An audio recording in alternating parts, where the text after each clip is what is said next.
Donc voilà, voilà un petit peu l'atmosphère dans laquelle se joue ce qui va se passer, en tout cas pour moi, plus tard. Donc c'est vraiment me centrer sur les aborigènes australiens, mais également quelqu'un qui a été très important pour moi. Alors certes, Remo Guidiri a été important en m'orientant vers les aborigènes et vers l'objet cultuel, tout comme mes camarades, d'abord Brigitte Derlon, puis Monique Jeudi-Balini. On est les filles de Remo Guidiri, filles toutes rebelles, mais on a travaillé sur les objets cultuels quand même poussés par lui, même si après on s'est écarté de ça. Et puis Henri Lavondès, qui avait travaillé d'abord en fait à Madagascar. Lui, son rêve, c'était de travailler à Madagascar. Et comme il était à l'IRD, il m'expliquait que les gens qui voulaient travailler en Afrique étaient envoyés en Océanie, c'était son cas. Alors, du côté, Madagascar n'est pas l'Afrique, mais quand même est très rattaché. Et lui, donc, il a travaillé, comme vous le savez, aux Marquises, et puis il a vécu très longtemps à Tahiti. Et d'autres, au contraire, enfin, on faisait l'inverse. C'est ce qu'il m'a dit. Moi, je n'ai pas pu vérifier. Mais Henri Lavondès, donc, après avoir vécu très longtemps à Tahiti, travaillé sur les îles Marquises, a fait sa thèse d'État avec Lévi-Strauss sur les récits qui tournaient autour de l'île aux femmes. Et il a été affecté à Nanterre comme professeur, et c'était très important parce qu'effectivement, comme je vous le disais, il y avait Guillard, il y avait également un archéologue, son nom m'échappe, qui était très très gentil, qui était à Nanterre, mais il y avait un manque, tout le monde était parti, tous les océanistes de Nanterre étaient partis, et donc au moins est venu Henri Lavondès, qui était un peu isolé. Nanterre n'était pas accueillant ni pour les collègues qui venaient, même s'ils étaient invités, ni pour quelqu'un comme Lavondès, qui était plutôt assez timide, et il était absolument charmant. Et donc là, j'ai fait pour lui, dans le cadre du certificat de maîtrise, une UV sur les rites d'initiation en Polynésie, en découvrant l'importance des sociétés dites de jeunesse, qui étaient très importantes, parce qu'effectivement, ça a permis, j'ai fait deux choses, un travail, une UV sur l'île de Pâques et l'importance de l'homme-oiseau. Donc je trouvais ça très intéressant dans des sociétés qui sont très très très hiérarchisées, qui a conduit probablement à leur déstructuration ultérieurement, indépendamment de la colonisation. L'homme-oiseau, c'est chaque année n'importe qui ne participe pas de la noblesse ou des prêtres religieux va pouvoir accéder à un statut prestigieux, mais ça n'est pas transmissible. C'est vraiment un prestige qui est reconnu, et pendant un an, il va avoir cette fonction prestigieuse. Ça, je trouvais ça intéressant. Et puis, on retrouvait quelque chose, quand j'ai travaillé de façon plus systématique sur ces histoires de sociétés de jeunesse, c'est à repérer, là encore, quelque chose qui n'avait probablement pas été souligné suffisamment, c'est que dans les individus qui sont appelés à des sociétés de jeunesse dans différentes sociétés océaniennes, les jeunes gens accèdent aussi à une position privilégiée. C'est un groupe qui a des droits que n'ont pas les autres. Par exemple, en cas de guerre, ils peuvent circuler entre les différents groupes sans être affectés. Ils peuvent faire des choses, faire l'amour hors mariage. Ils ont des droits, une liberté qui est très reconnue. Par contre, s'ils ont des enfants, ils doivent pratiquer l'infanticide. C'est-à-dire que tant qu'ils sont dans les sociétés de jeunesse, et ce n'est pas une fonction, ils sont appelés, ce sont des élus par les dieux, ou c'est une vocation, ou c'est une vocation, mais en tout cas, ça n'est pas une fonction qui est transmissible. Donc, on maintient ce côté très rigide, une hiérarchisation très importante qui va plaire beaucoup aux colonisateurs britanniques, parce qu'évidemment, ça va les rapprocher de la société anglaise elle-même. Je veux dire, le fait que c'est des gens qui utilisent aussi beaucoup les bateaux, enfin, les flottes sont importantes, à la fois dans la guerre, aussi dans la pêche, et puis aussi le côté de cette hiérarchisation de la société, voilà, avec ce que eux vont appeler des rois, des reines, qui n'étaient pas forcément des rois, des reines, mais quand même cette relation. Voilà, donc tout ça continue à sous-tendre ma réflexion par rapport à l'importance de la reproduction et au fait, effectivement, de quelque chose qui est, on a le droit d'avoir une position valorisée tant qu'on n'a pas d'enfant. Et évidemment, vous pensez bien que l'infanticide, c'est la femme qui accouche qui doit y participer, j'imagine. Donc voilà, donc ça va participer, donc le fait de travailler sur les rites aborigènes. Ce que j'ai fait systématiquement dans mon travail, c'était de mener de front. Ouais, je suis deux, on en parlera peut-être, je suis deux parce que j'ai des origines doubles également, mais je suis deux dans le fait de faire médecine ethno, de faire médecine et psychiatrie, et en ethno, d'avoir une perspective monographique sur la culture des aborigènes australiens, du passé et du présent, travaillant sur tous les matériaux qui ont été fondateurs des textes anthropologiques à la fin du XIXe siècle et tout au long du XXe siècle, je veux dire avec Lévi-Strauss, enfin pour ce qui concerne la France, évidemment Lévi-Strauss, Mauss, Durkheim, etc., mais aussi du côté, bien sûr, anglo-saxon. C'est vraiment les données qui ont été recueillies par Spencer et Gillen et les deux Strello sont très, très, très importantes pour la constitution de l'anthropologie et la perspective l'impulsion qui a été donnée au premier temps de l'anthropologie culturelle. Et donc, je me propose de réviser ça tout en lisant les monographies écrites par d'autres de communautés aborigènes proches des Aranda. Les Aranda, c'est vraiment au centre de l'Australie, autour, enfin Alice Springs et autour. Donc Alice Springs, c'est vraiment le centre de l'Australie. Et de réviser, enfin de voir effectivement, de travailler sur ces données. Et donc là, ça a été très important parce que en travaillant sur cet objet cultuel et donc sur ce qu'on appelle le rêve aborigène, c'est-à-dire la cosmologie aborigène à proprement parler, je me rends compte que tout le monde a sauté dans le panneau évolutionniste qui était tendu, c'est-à-dire que pour les premiers, à la fois les premiers missionnaires, dont faisait partie Carl Strello qui a travaillé chez les Saranda, et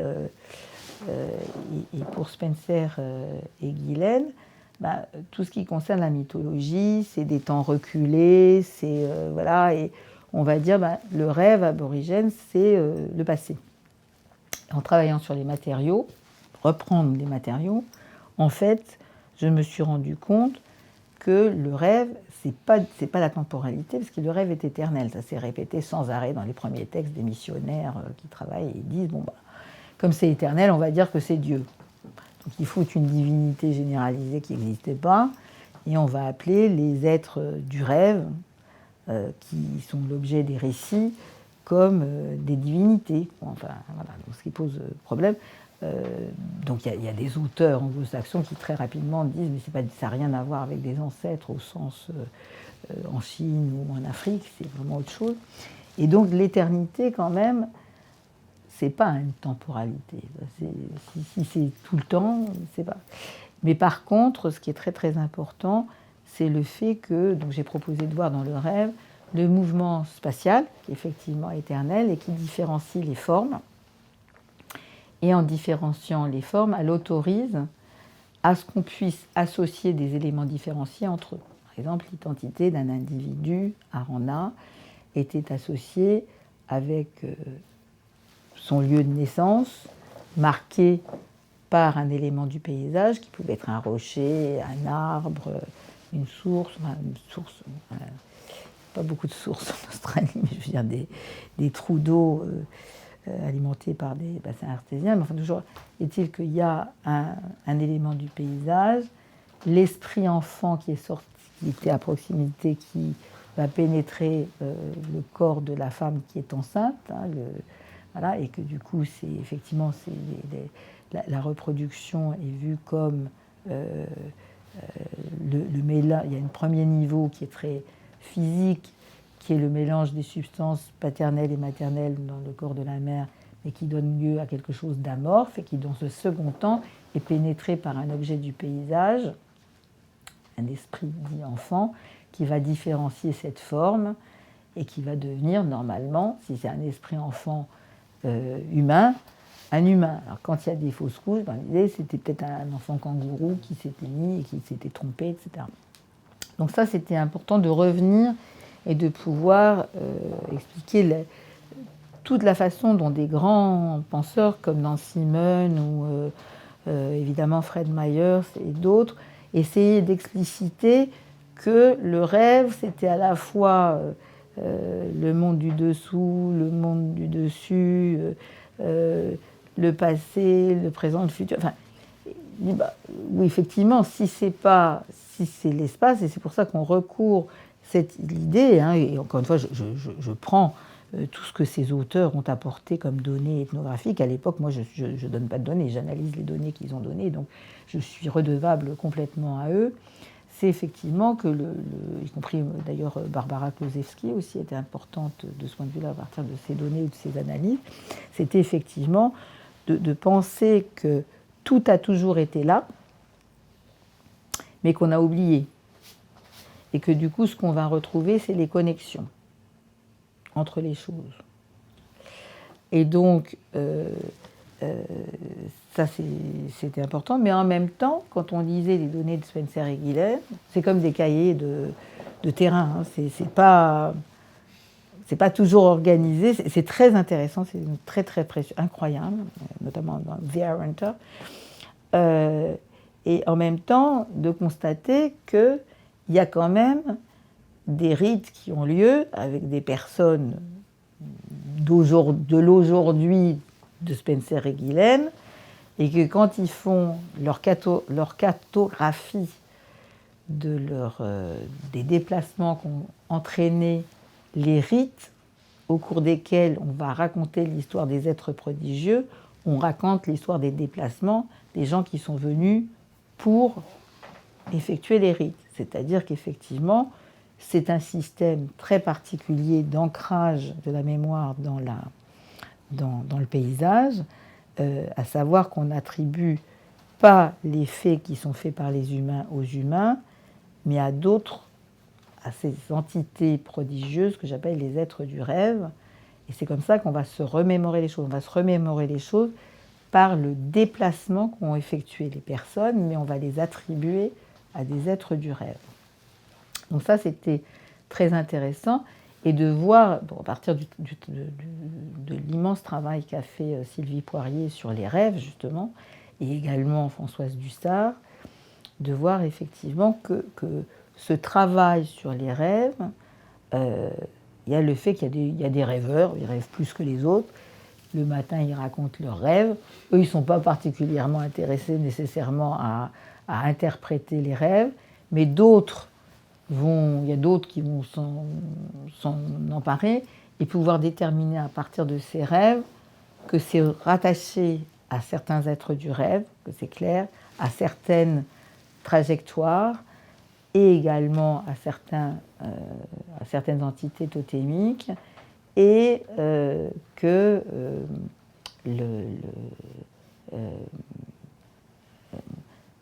ça va permettre, puisqu'on retrouve des choses qu'on avait oubliées, de participer à la créativité permanente des rituels. C'est-à-dire qu'on va pouvoir créer de nouveaux chants, de nouveaux noms, associer certains objets avec des histoires qui n'étaient pas connues, mais qui en même temps, voilà.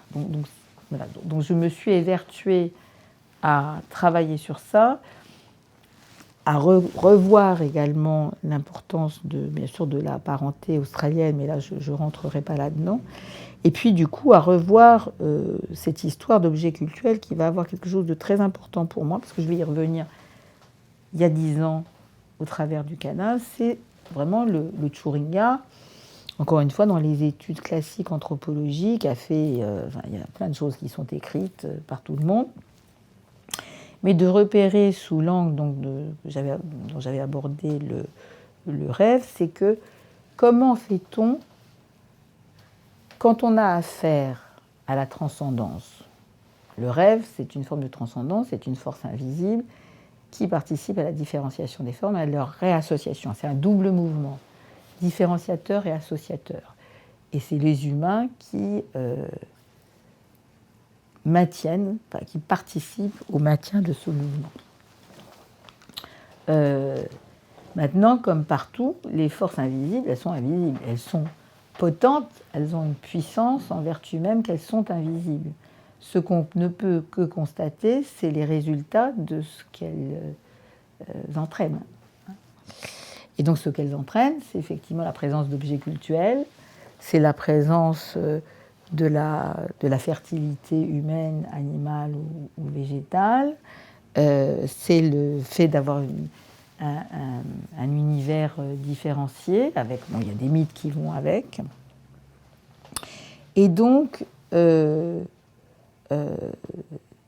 comment fait-on pour représenter l'irreprésentable tout en maintenant la possibilité de maintenir le côté irreprésentable, c'est-à-dire de représenter l'irreprésentable de ce à quoi on veut se référer, au travers d'un objet en l'occurrence.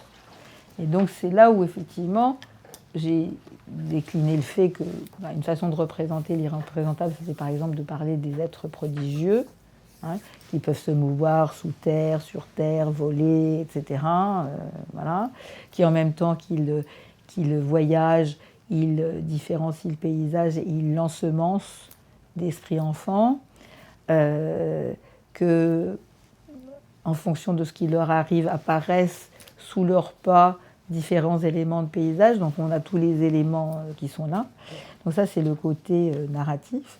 Il y a un côté, effectivement, donc dans les rites, on va remobiliser ce qui a été différencié en emportant les objets cultuels, et puis on va mettre en scène les êtres du rêve avec un revêtement qui recouvre, bien sûr, c'est une personne qui va jouer ce rôle de l'être prodigieux. Ça n'est jamais celui qui possède le rite et l'objet cultuel qui va jouer ce rôle, mais quelqu'un d'autre. Donc il y a une complémentarité nécessaire, et en même temps, cet homme est recouvert, sa face est recouverte de duvet, qui est plus ou moins teinté, avec des ceintures de cheveux qui tombent sur son visage, donc c'est vraiment, il n'est pas censé être reconnu.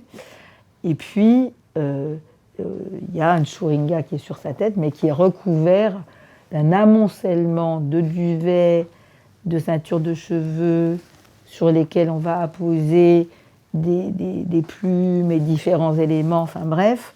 Donc tout est là, mais tout est caché. C'est-à-dire qu'on présente ce qu'on cache. Donc ça, je trouvais que c'était très, très, très intéressant.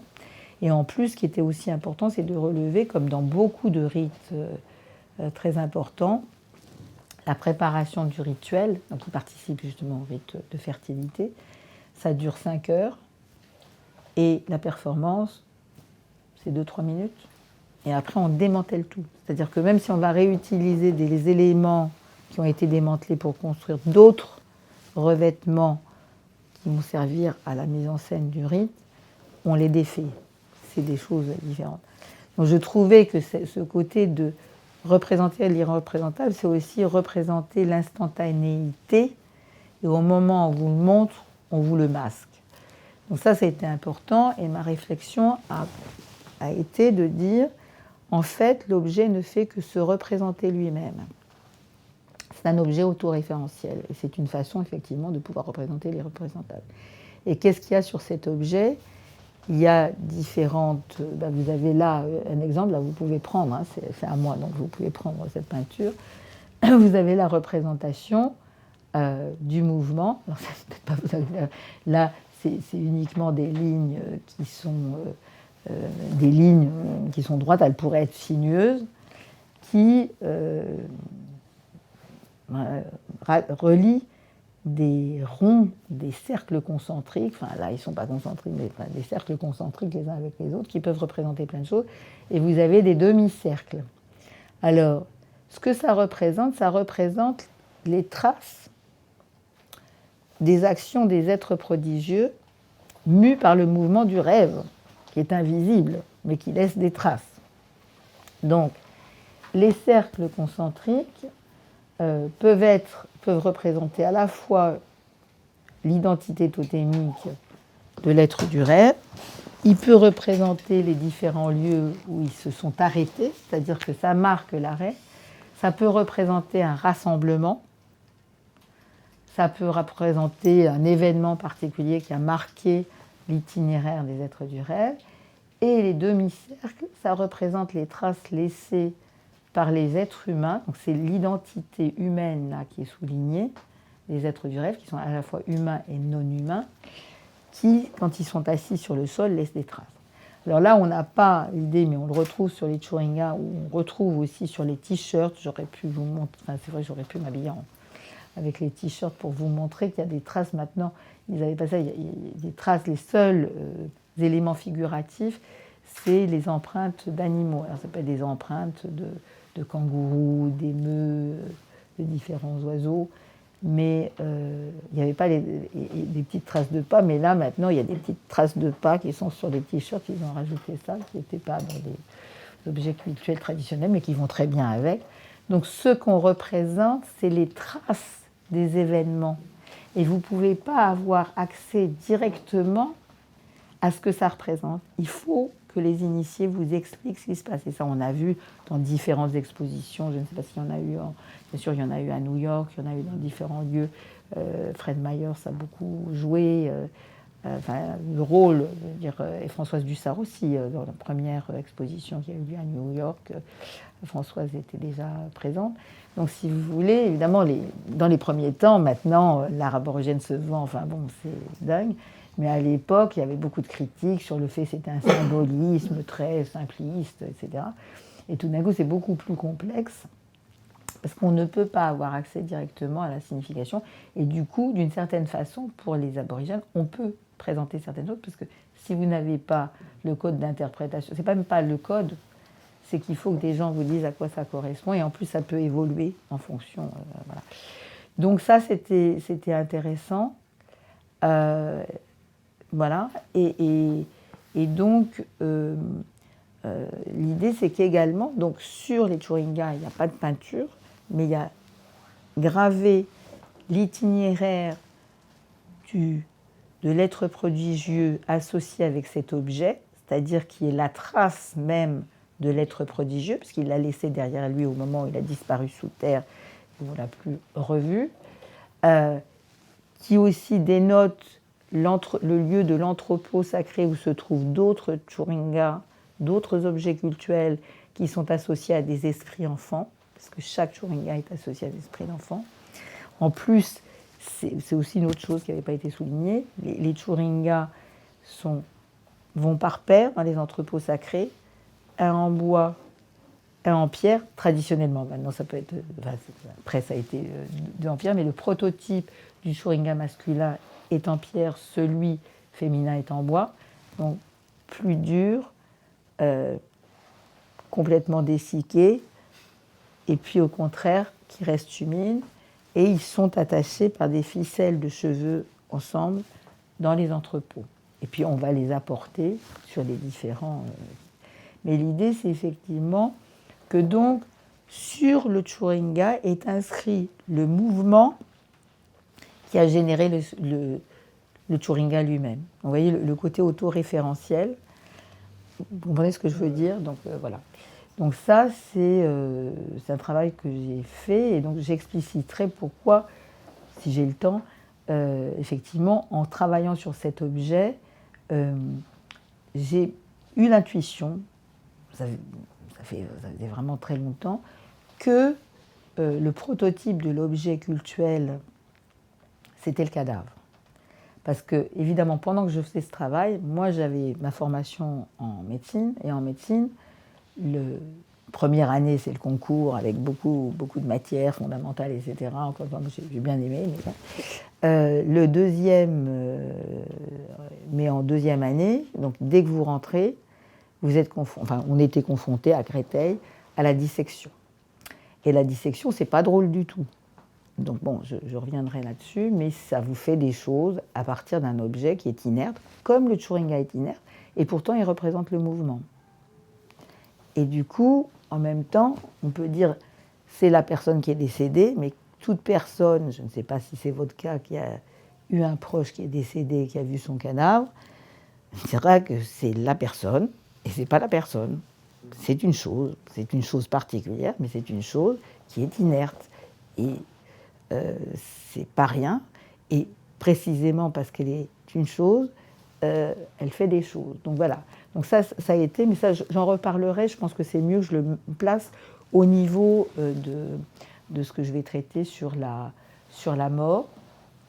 Donc voilà, donc, en ce qui concerne les aborigènes australiens, c'est quelque chose qui était très important.